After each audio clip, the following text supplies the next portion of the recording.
Usually when we talk about a medical diagnosis, there's this underlying expectation of precision. Oh, absolutely.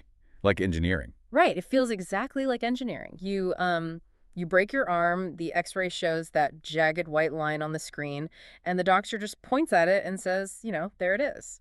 It's entirely binary. I mean, the bone is either intact or it's fractured.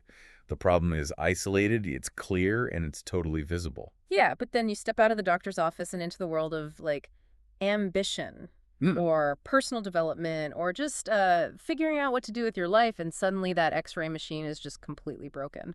completely. We're looking at a landscape that is, well, honestly, it's pretty murky. The lines between a healthy drive to succeed and a toxic obsession with achievement, they just blur together until you can hardly tell them apart. Yeah, it is the absolute definition of diagnostic muddy waters. Ugh. I mean, society hands us these incredibly vague directives. Be successful, grow your network, maximize your potential. Right, but they never actually give us the metrics. Exactly. They never tell us when we have successfully achieved those things, or, honestly, more importantly, when we should stop. Which is exactly why we are so glad you are joining us for today's deep dive. We have a really fascinating stack of daily readings to sift through today, looking specifically at a collection of notes marked as Day 173. It's a great collection today. It really is. And our mission is to explore a radical reframing of ambition, of discipline, and what it actually means to grow. Because right at the top of these sources, there is this quiet but deeply unsettling scenario presented by the spiritual teacher Anthony DeMello. Unsettling is the perfect word for it. Yeah. So he describes a moment where a master is listening to an economist. And this economist is just passionately laying out a grand theory of development. And the entire theory rests on one single, basically widely accepted premise that growth is fundamentally good in and of itself. Which is a premise that, I mean, almost all of us living in a modern economy, Yeah. we accept it without even blinking. Oh, totally. We assume a growing business is a healthy business. We assume a growing portfolio is, a healthy portfolio. Right. But the master in this story, he just listens calmly to this entire presentation. And when the economist finishes, the master simply asks, "Isn't that the thinking of the cancer cell?" Wow. It completely flips the paradigm right on its head. It really does. Once that single devastating question is asked, it makes it literally impossible to view the rest of this source material or, frankly, our own ambitions in the exact same way. Yeah, you can't unhear it. You can't. It sets up the core theme for everything we're going to explore today, like how sleep, our dreams, our tolerance for others, and our daily ambition are all interconnected answers to this central question of what makes our personal growth purposeful rather than just merely relentless. Okay, let's unpack this, because we really need to move from that shocking cancer cell analogy into how this actually applies to our own personal desires Yeah. and our own definitions of capacity. Right, taking it from the macro to the micro.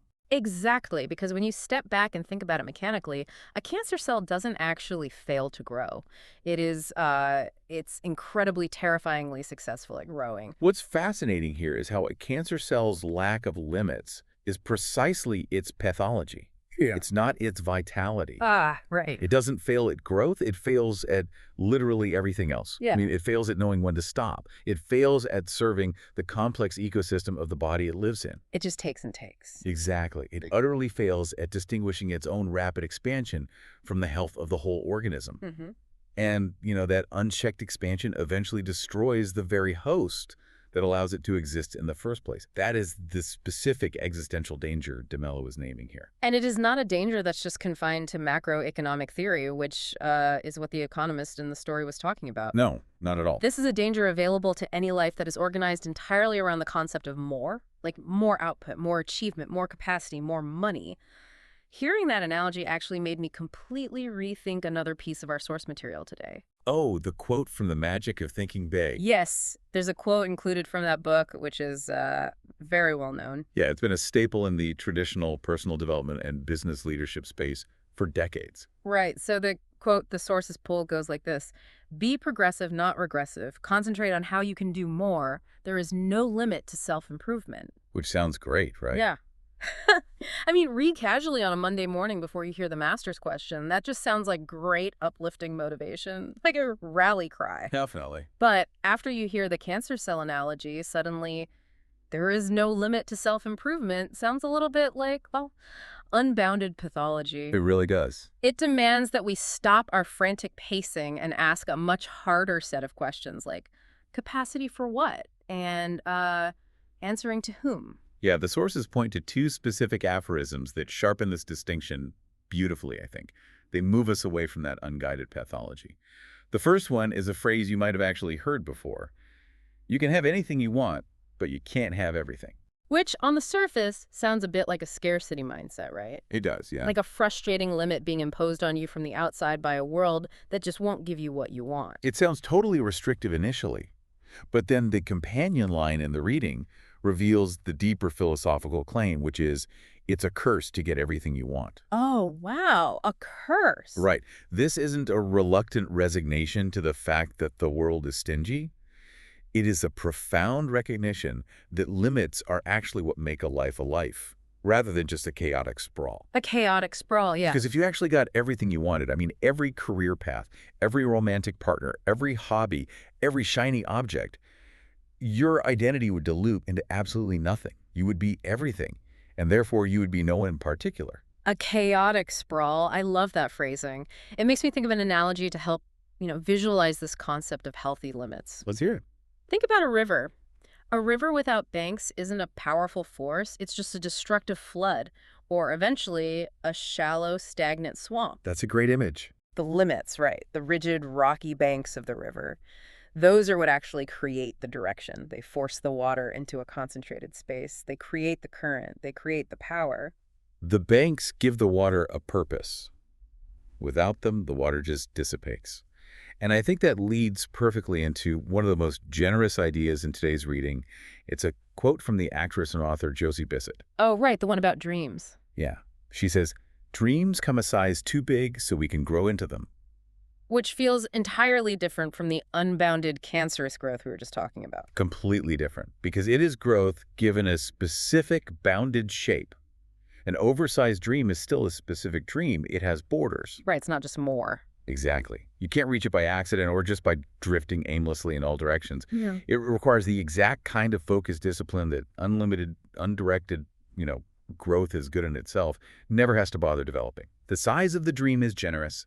It gives you room to stretch, but the direction is absolutely fixed. And that fixed direction is what separates a human life stretching towards something meaningful from a cell that is simply spreading because it doesn't know how to do anything else. So, if healthy, non-pathological growth requires a shape and a fixed direction, the natural next question we have to ask ourselves is, where's that shape actually forged? Where does it happen? Right, where do we build those riverbanks? Mhm. And this is where the sources take a really fascinating turn because they drag us out of these high-minded, oversized dreams and drop us straight into the trenches of our daily mundane habits. The most mundane habit of all, perhaps, which takes up a third of our lives. Oh yeah, sleep.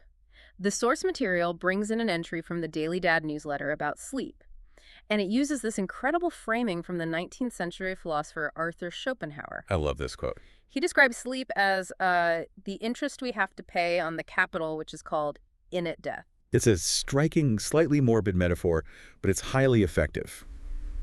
Schopenhauer is framing our waking energy as a loan, and sleep is the daily interest payment. It's a debt that compounds violently against you the longer you try to defer paying it. Yeah, but the real meat of this section isn't just like a biological lecture about getting 8 hours of rest. No, not at all. It's about hypocrisy. Yeah. Specifically, the quiet, corrosive hypocrisy of enforcing a strict bedtime for your kids because you know they need it to grow, while, casually breaking your own bedtime every single night. It's tough to hear. And I have to pause here because I know I've been entirely guilty of this.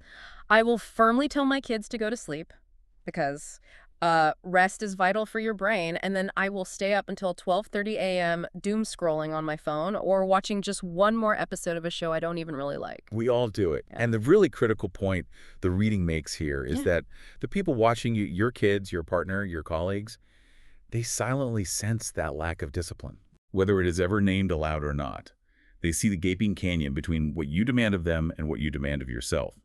They see you choosing the easy sprawl over the disciplined limit. And then immediately following this highly relatable discussion of bedtime hypocrisy, the sources introduced the author Stephen Pressfield. And Pressfield has this incredibly stark, aggressive view on He adversity. certainly does. He writes about the inner game of the artist, or really anyone trying to create something meaningful, and he says, because this is war, baby, and war is hell. He describes it as a constant struggle against self-sabotage every hour, every day. But I mean, I have to push back on this pairing just a little bit. How so? Where do you see the friction? Well, how can staying off my phone and going to bed on time honestly be compared to war is hell? I see what you mean. I mean, enforcing a bedtime just feels like a mundane, boring, administrative chore of being a functional adult. While the other thing, this profound battle against creative self-sabotage that Pressfield is talking about that feels like a deep existential crisis. Putting down the phone and facing down the blank page, they just feel like totally different universes to me. If we connect this to the bigger picture, it resolves that exact tension you're feeling. What the source material is arguing is that your sleep discipline and Pressfield's inner war are not two separate topics at all. Really? They are the exact same psychological battle, just fought at different scales. Oh, so it's the same muscle being flexed. Precisely. One battle is nightly and deeply mundane, turning off the television, putting down the phone, walking into the dark bedroom. Right. The other is constant and existential, sitting down at the blank page, launching the business, doing the hard emotional work. But both of them are won or lost in the exact same way. By fighting that drift. Yes. They are decided not by how you feel in the moment, but by what you actually do to combat your natural biological drift toward comfort. The river is constantly trying to break its banks and spill out into the floodplain. Choosing to go to sleep when you want to scroll is reinforcing the bank. Ah, that clicks. So the mechanism of victory is identical, whether it's 10:30 p.m. on a random Tuesday or the middle of a massive career crisis. Exactly. You have to actively choose the limit, which means that if you can't even conquer the mundane version, the simple bedtime, you are going to get absolutely crushed in the existential version because you simply haven't built the endurance. You haven't trained your mind to choose the hard, directed path over the easy, comfortable sprawl. Which brings us to the next massive realization in these readings.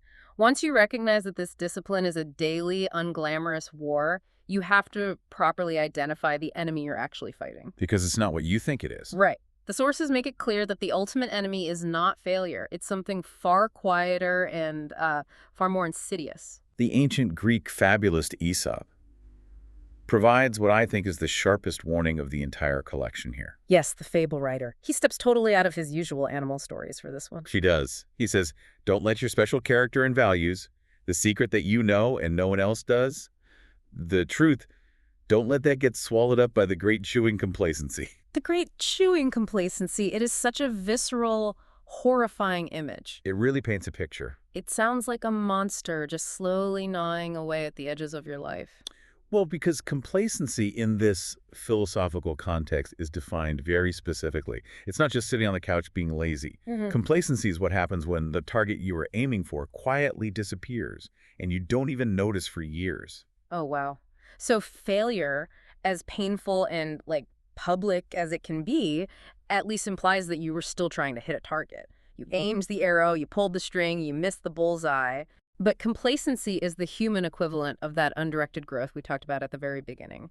It's motion that has completely stopped answering to any higher purpose. You are just doing things to do them. You're maintaining the status quo simply because it is there.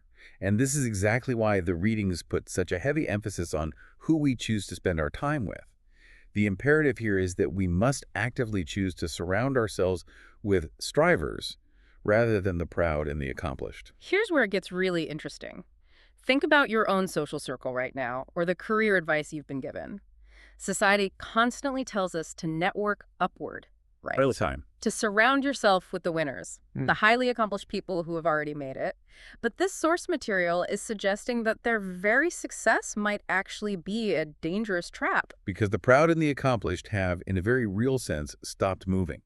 They've reached the summit, they've planted their flag, and now they're just defending their territory. They're comfortable. Exactly. Surrounding yourself with them invites you to stop measuring yourself. It invites you to stop striving and join them in the comfortable plateau. But the strivers are still in motion. They are still actively fighting that nightly, hourly battle against comfort that Pressfield and the Daily Dad described. They're still building their riverbanks. This brings to mind the two quotes the text uses to hammer this home. Jim Rohn says, if you want it, you'll find a way. If not, you'll find an excuse. Classic. And then the strength coach, Mark Rippetoe, has a much blunter physical version. Strong people are harder to kill than weak people and more useful in general. The Rippetoe quote is definitely aggressive, but I feel like it strips away all the polite societal padding we usually put around this topic. It strips it away to expose a very uncomfortable truth. Excuse finding and weakness are very often just highly sophisticated disguises for complacency. Disguises, right? They are a test of will that is wearing the socially acceptable mask of circumstance, like, I couldn't do it because I was tired, or the economy is bad, or I didn't have the time. The excuse finder and the weak person are just two different names for the same fundamental failure. The failure to keep striving against the great chewing complacency. Okay, so we've established that healthy, purposeful growth requires strict limits. That maintaining those limits requires a daily, unglamorous war against our own drift toward comfort, and that our greatest enemy in this war is complacency disguised as totally reasonable excuses. That's the framework, yeah. But as I'm internalizing all of this, I'm thinking, well, this sounds incredibly intense. It sounds like a hyper-vigilant way to live. It is an extraordinarily demanding philosophy. I mean, it asks you to police your own thoughts and actions relentlessly. Which brings up a huge practical problem. How does a person who is fighting this intense, solitary internal battle interact with the rest of the world without becoming utterly insufferable? That is the essential pivot the source material makes in its final act. It addresses the social reality of the disciplined person. They introduce this guiding maxim: be strict with yourself, but tolerant with others. Yes. And to back this up, the sources pull from a really wide, heavy-hitting range of traditions.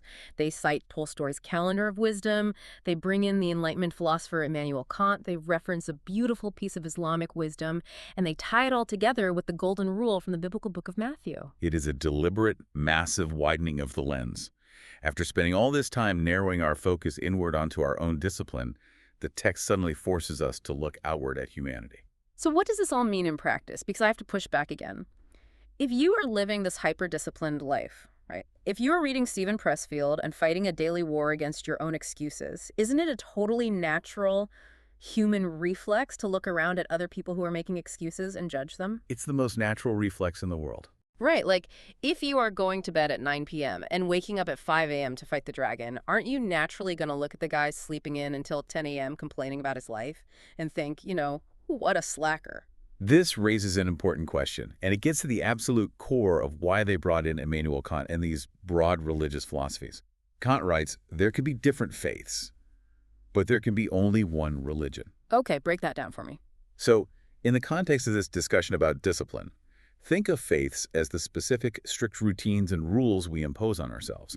Your 5 a.m. wake-up call, your diet, your creative war, that is your personal faith. My chosen riverbanks. Exactly. Yeah. But the one religion Kant refers to is the overarching moral law of how we treat other human beings. The Islamic wisdom in the text beautifully illustrates this. It says, if you are Muslim, live as a Christian. If Christian, live as a Jew.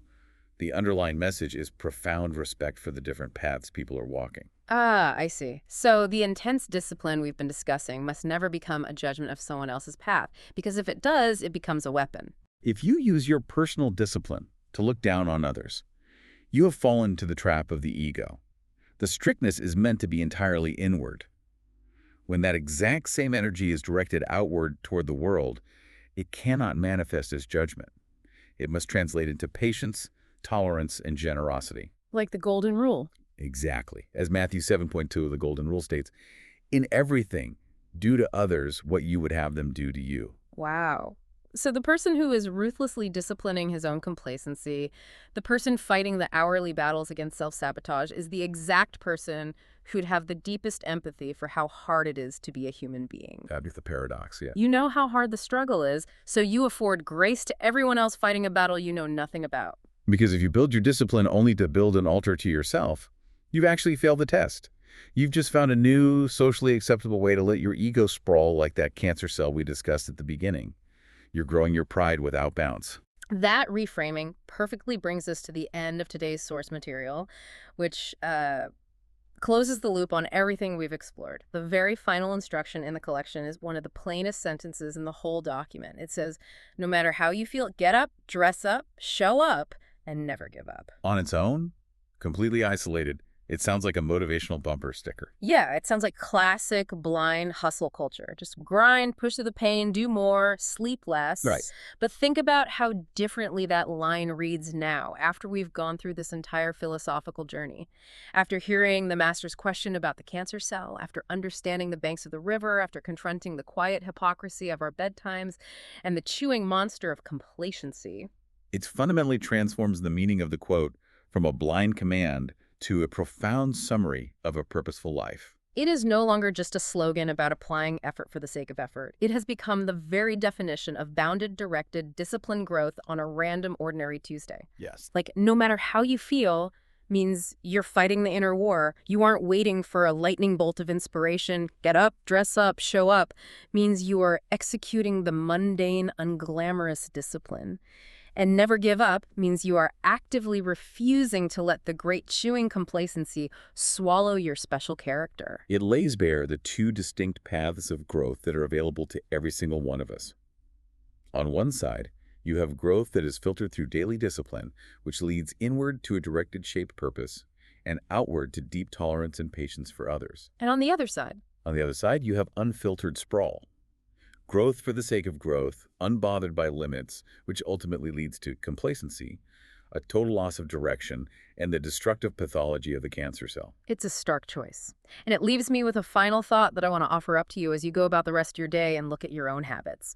We've talked a lot about limits and how our limits are actually what give our lives their shape and their power. And purpose. Right.